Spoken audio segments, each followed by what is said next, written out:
Hello everyone, it's Sean from Sean's Toy Room, and I'm here to open up the first two of my Star Trek Generations figures. They were the ones at the very front of my carded Star Trek action figure shelf. So we start with Scotty because we can compare him to my Relics Scotty, who you can see right here. And of course, keep in mind that I painted his hair white to make him look more like he did in Star Trek Generations, though. Clearly, he needs a bit of work. Now, this one has the fully posable arms. I forget which arm is the one that fell off and became detached. He is standing on a Next Generation era base, because that's from Season 6. So we'll see how he compares to the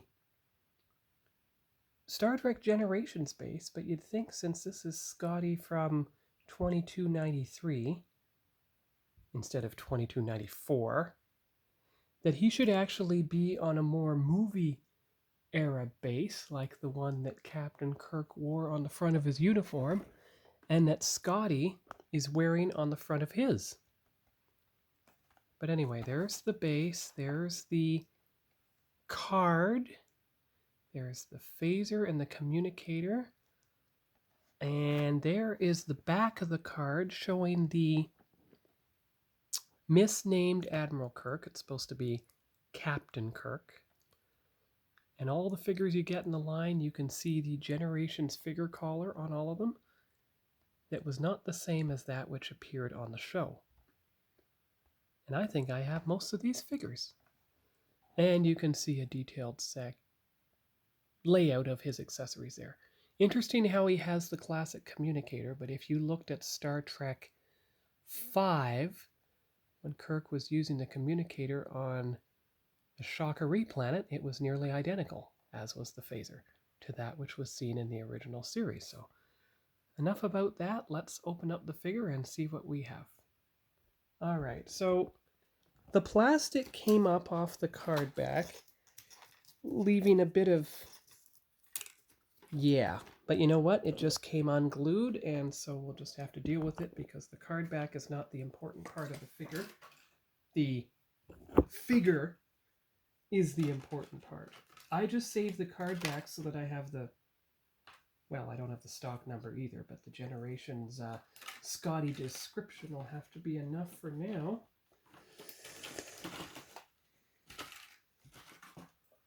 Yeah, all right, let's see here.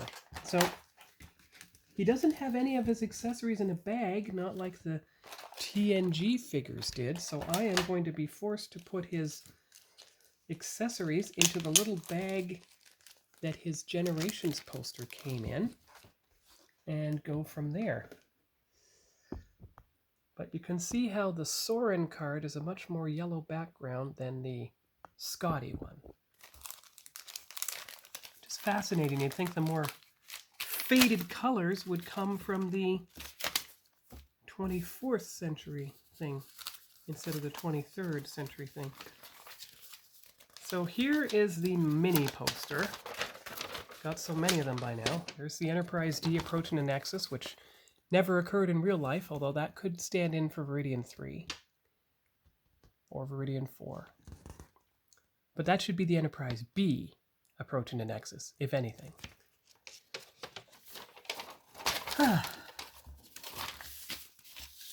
Okay, so let's get Scotty out.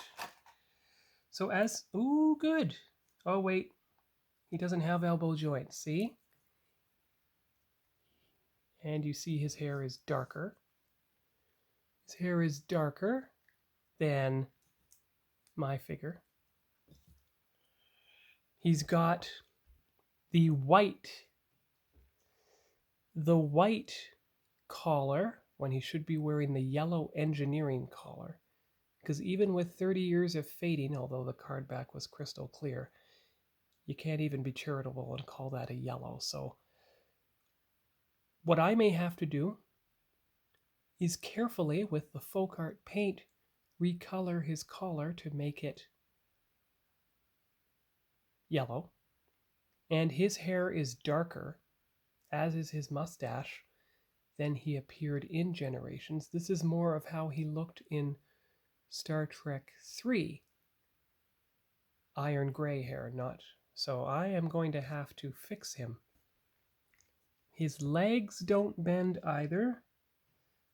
His arm does move at the elbow and his head does turn. So let's put him on his stand and go from there. As you can see, his foot, both of them are hanging in midair.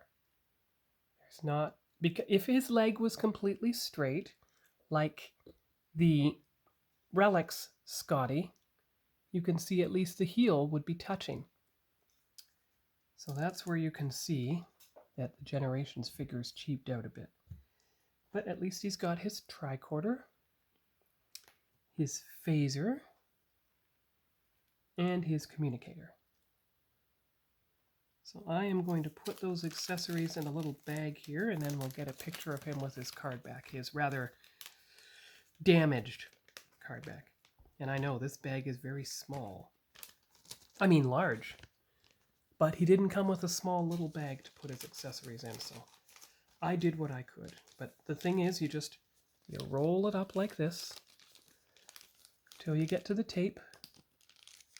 And then you secure it with the tape, like so.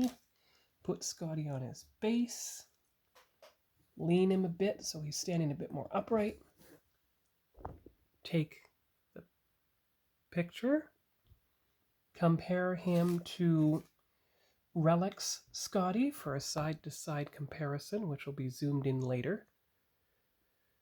And then we move on to Dr. Soran. So I'll be back with him. All right, so here is Dr. Tolian Soran. Now this must be the 23rd century version because his hair is a lot darker than it was in the movie. And he's got the 24th century base. Now that's interesting.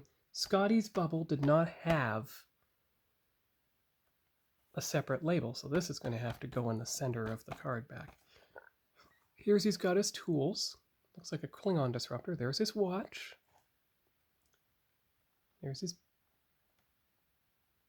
If they'd moved the name further down, it would have fit more evenly and straight on his base, but I think starting in 94 they didn't start to. Okay, good. Admiral Kirk in spacesuit? Well, you wouldn't be able to see who it is. So what's the point in that? All right, so we'll open up Dr. Soran and go from there. Here is Dr. Soran, Dr. Tolian Soran. And once again, he doesn't have bendable limbs, except at the hips and knees. But let's see here. Does he fit onto his stand without interference? And is his foot hanging in midair or not? His foot is still hanging in midair, no matter... Oh, wait a minute. Yeah, it's still hanging in midair. So, he's got his pocket watch, which I wish it folded up. He's got his presumably Klingon data pad. Come on, there you go. He's got a Klingon disruptor that's left over from the first ending when he was going to shoot Kirk in the back until they reshot it. And an engineering tool probably to work on his solar probe on Viridian 3. Because Viridian 4 was the one with the pre-industrial humanoid society. Population 230 million. So we'll put him on his backdrop and go from there. There are his accessories wrapped up in a little bag. There he is on his card back, like so. And then you zoom out and you get both figures on their respective card backs, and you can see just how faded by the sun Scotty was. Ooh, one moment. There you go. There you are. So there is Scotty and Dr. Soran out of their card backs. And now we remove the card backs from the equation and set them up on the figure shelf. This is something that can only be done with the smaller bases. Put the accessories in front of them. You can fit 3 figures on the stand instead of just 2. And since it's my habit each week to preview what I'm going to open next week. Here are the only 2 Generations figures I can find at the moment to open. Deanna Troi and Lieutenant Worf. Now this is Worf in his pirate getup. You can see the original price of the figure on clearance at some store. You can see the Generations colored collar version of the uniform. Her stripes on her sleeves, just like in TOS. Her crooked name tag on the comm badge, how much effort would it have taken to have it straight, and her color-coded accessories, which are explained on the back. And then you have Pirate Worf with his pirate accessories like a sword, his manacles, which might fit on his things. Now, if they had put Pirate Worf below the peg, they might have been able to get it straight and still keep it contained entirely within the borders of the stand.